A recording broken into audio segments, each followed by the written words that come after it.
Our corporate exploration strategy study is the only source of comprehensive global exploration budgets. We do cover the entire world. The study includes any company that has a budget of at least 100,000 US in a given year.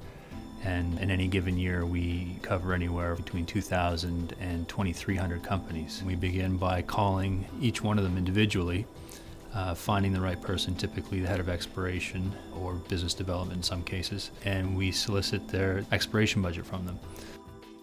The study covers precious metals, base metals, diamonds, uranium, a suite of industrial minerals. In addition to collecting the non-ferrous budgets of these 2,300 companies, we've also been asking them what they intend to spend on iron ore. So we do have a lot of the diversified companies' total iron ore budgets, and we will be talking in general terms within the study about what those totals look like and potential trends that we see in that. Volume 1, we have a number of chapters that recur year to year.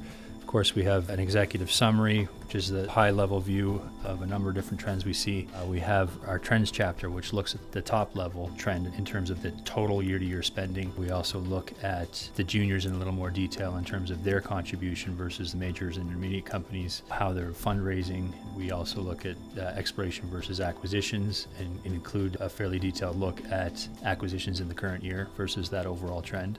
We have a chapter that focuses primarily on targets, again looking at the industry as a whole and where the trends are in terms of spending for different targets, whether gold is up versus copper versus nickel. The locations section looks at a country by country and a regional basis, and there's a fair bit of analysis on the more prominent countries in terms of what's going on there politically, geologically, and who the companies are that are spending in them. We have a chapter that looks at stages of development, looking at grassroots versus late stage and mine site spending and what the current trends are and who's doing that spending. We look at where the funds are originating based on the headquarters of all these companies. How much of it's being accounted for by Canadian companies versus Australian, European, and other parts of the world.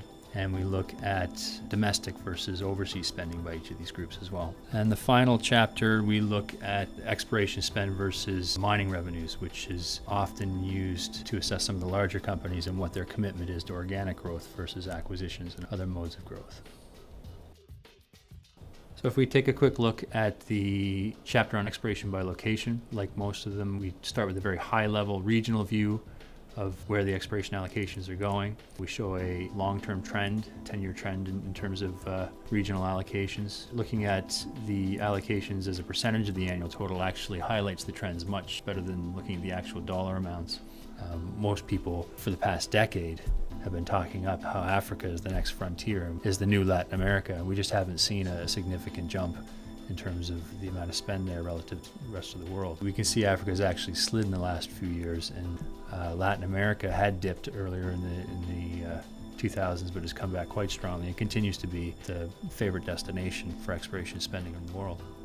So at the country level, we highlight the top companies that are working in a particular country, so you can see what are the range of companies that are working in any given area, and that also can help build confidence in terms of knowing who's doing that spending, whether it's 100 companies that are contributing to a particular rise in an area, or whether it's 3 or 4 companies that are only spending short term there. That again can provide additional information that can help you with your longer term planning, knowing who's there and what they're spending.